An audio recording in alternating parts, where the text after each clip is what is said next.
Hey guys, welcome back to my channel. Thanks for tuning in. Y'all, today's video, you guessed it, it's gonna be about this her. Right. All this blonde goodness, honey. Okay, guys, I know, sorry, I'm the most.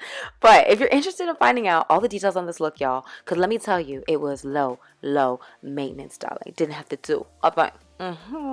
So if you'd like to find out how I achieved this look, then keep watching. So this wig is from WowAfrican.com. It's been so long since I have used hair from them, and I'm really excited. It comes with a comb, comes with a cap, and here's a little bit of a closer look at the color. It is beautiful. It's a very nice sandy kind of tone. It's warm, but it's not too yellow, so it's perfect for us brown skin girls. And if you know anything about coloring, then you know already a color like this takes a lot of time. So I'm really glad that I really don't have to do anything, y'all. Okay. Oh, Lord. When it comes to saving time, I feel so good. Okay, let's take a look at the inside of the cap.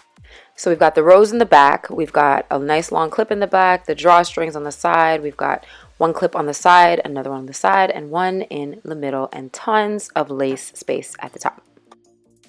And the hairline does come pre-plucked, so you're really not going to have to spend too much time plucking that hairline, especially if you're not like me and have a have a forehead that's, you know, forgiving and has room.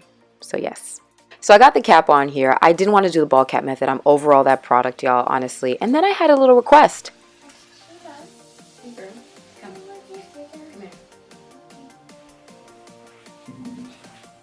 Say hello. My little helper. Say bye. That's my niece Messiah. If you're an OG tribe member, then you remember her from when she was little and could barely even move on the couch. Oh God.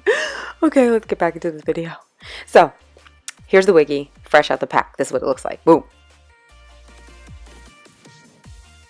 So first up, I knew that I didn't want to do a middle part. As you can see, Messiah here helping me again. So I went and gave myself a nice deep-ish side part, and then I applied layers of foam, just kind of helped over direct it into the direction that I wanted it.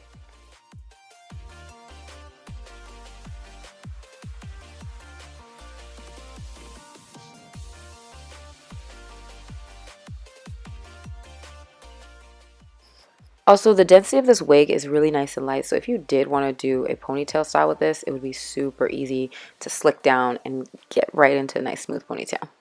But we're not doing that today. So I went on to kind of tweeze a little bit of this hairline here.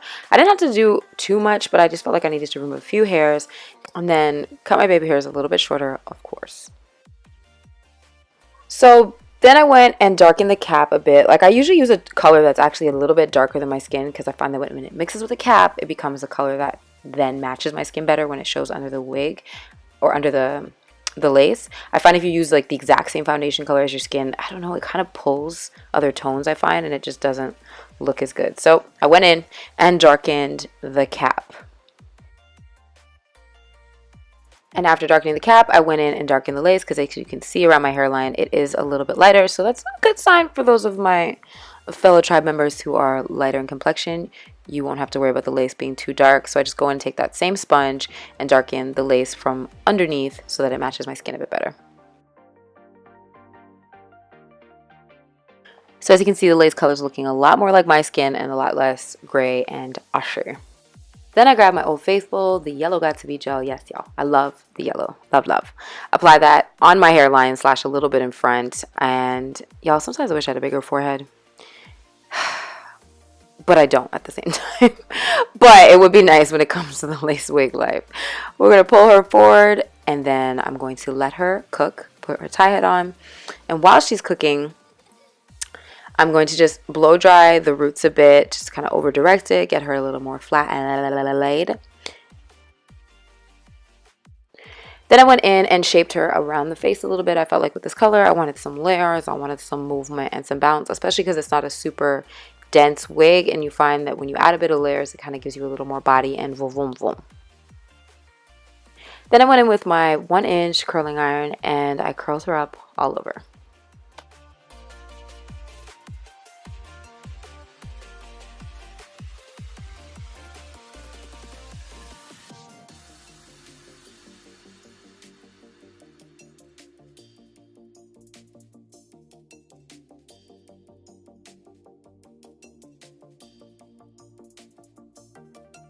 And there we have it, darling. Vroom, vroom, vroom. Finished look. I just opened up the curls with my fingers, brought it all forward, y'all. I'm thoroughly enjoying this, okay? Oh, it's been a while since I've had any kind of blonde, and I think I might play around with this color a bit more. Comment below and let me guys know. Comment below and let me know what you guys think about this color. Would you give it a try? This is my first time ever having a blonde that I didn't like customize myself, because normally I would go in and kind of change the roots, but I said, you know what? Let me just do it as it is, okay? And see how I liked it, but I actually thoroughly liked it. Okay, let me just cause a little disturbance down in the comments. Do you think brown-skinned girls should wear blonde hair? Comment below. Whew! Let me know. It's a free place. Just speak. Let's see. All right, guys. I love you. And I'll see you in my next video. Namaste.